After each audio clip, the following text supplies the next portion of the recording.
আসসালামু আলাইকুম। আবারও নতুন আরেকটি ভিডিওতে সবাইকে স্বাগত জানাচ্ছি এসকেস ফ্যামিলি থেকে। আমি শাহনাজ পারভিন। কাছে ও দূরে যে যেখানে আছেন নিশ্চয়ই অনেক ভালো আছেন। আলহামদুলিল্লাহ প্রতিদিনের মতো আমিও বেশ আছি। তো আপনাদেরকে আগের ভিডিওতে বলেছিলাম যে বাড়ি থেকে আমার একটা পার্সেল আসবে। তো এখানে পার্সেল নেওয়ার জন্য চলে এসেছি। একটু বাইরে অনেকক্ষণ আগে বের হয়েছি, একটু ঘোরাফেরা করে তারপরে সন্ধ্যের পরে এখানে কাউন্টারে এসে বসে আছি গাড়ির জন্য। তো গাড়িও চলে এসেছে আমাদের। তো পার্সেল আমরা পেয়ে গেছি। বাড়ি থেকে বস্তা পাঠিয়েছে, একটা পাশে একটা মানে ছোটো বস্তাও আছে, ব্যাগ আছে। তো এগুলো কী আছে ভিতরে, বাসায় গিয়ে আপনাদেরকে সেটা দেখাবো। তবে আমি যতটুকু জানি এর মধ্যে কিছু সবজি টবজি এসবই আর কি মা পাঠিয়েছে বস্তায়। তো মা এরকম মাঝে মাঝে বাড়ি থেকে পাঠায় আর কি বস্তা। তো এখানে কাউন্টারে আমরা নিয়ে যাই। অন্যবার আমি আসি না, শুধুমাত্র ছাদের আব্বু আসে, কিন্তু এবার আমিও এসেছি সঙ্গে। ও বললো যে যেহেতু শুক্রবার ছুটির দিন, তো সবাই একটু বাইরে ঘুরে বেরিয়ে তারপরে যেহেতু বাড়ি থেকে জিনিস দেবে সেটা নিয়ে একসঙ্গে আসা যাবে। এ তো রিক্সায় নিয়ে আমরা এখন বাসার উদ্দেশ্যে রওনা দিয়েছি। তো রাত্রিবেলায় খুব ভালো লাগছিল, যদিও আবহাওয়াটা অনেকটা ঠান্ডা। ঠান্ডা না, গরমের দিন হলে এরকম সন্ধ্যার পরে রিক্সাতে কিন্তু খুব বেশি ভালো লাগে ঘুরতে। তো এখন ঠান্ডা হলেও কিন্তু খারাপ লাগছিল না, ভালোই লাগছে ঘুরতে যেতে। তো বাসার কাছে প্রায় চলে এসেছি।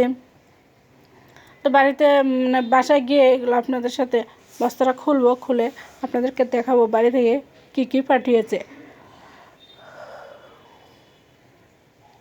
তো আমার বাসায় যেতে পাশ দিয়ে এরকম অনেকগুলো ফুলের দোকান আছে। ফুলের দোকানগুলো কাছে গেলে আমার খুবই ভালো লাগে, খালি মনে হয় যে চেয়ে থেকে ফুল দেখি।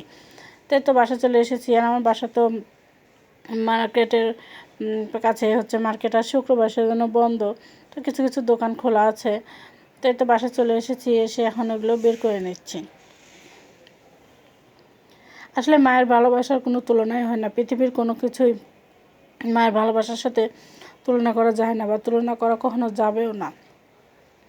আমরা কিন্তু ডিসেম্বরে বাড়ি, এটা জানুয়ারি মাস শেষের দিকে। তারপরে যে মা কিন্তু কত কিছু পাঠিয়ে দিয়েছে।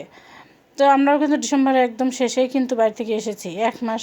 তারপরে যে কলাই শাক দিয়েছে, কলাই শাকটা তো আমার অনেক পছন্দ, এবং এই শাকটার জন্য মূলত এই সময় মা বাড়ি থেকে প্রতি বছরই দেখা যায় যে এরকম সময় বস্তা পাঠায়। আর এই কলাই শাক কি বলবো, আমার এই শাকটা ভাজি হলে অন্য কিছুর আর প্রয়োজনই হয় না।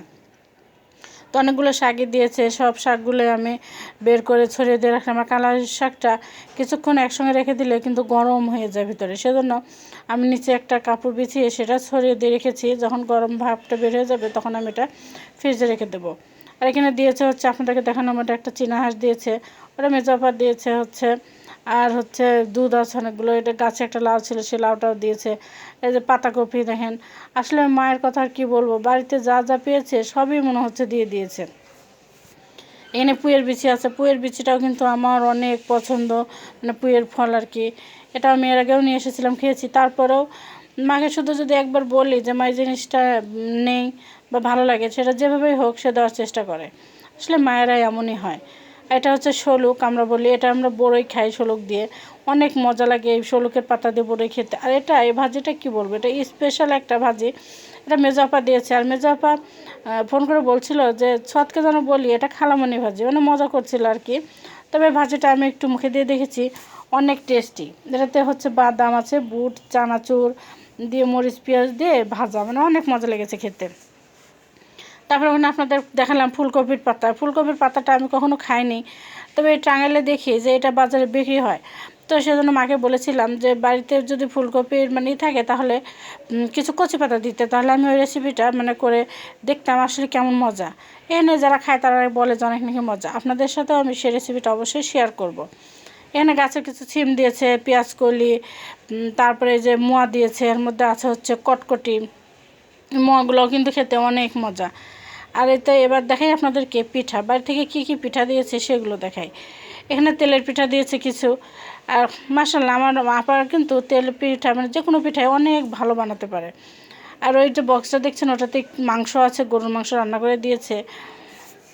এখানে ঝালকুলি দিয়েছে, আবার আছে দুধের পিঠা, সেটা তো আপনাদেরকে আগেই দেখালাম। তো সবগুলো পিঠা কিন্তু আমি বের করে নিয়েছি। আরও অনেক কিছুই কিন্তু দিয়েছে যেগুলো আসলে দেখানো হয়নি। আর যে ঝালকুলি দুধের পিঠা, শুকনো পিঠা দিয়েছে, তেলের পিঠাটা তো বের করার সঙ্গে সঙ্গে আমরা খেয়েও নিয়েছি।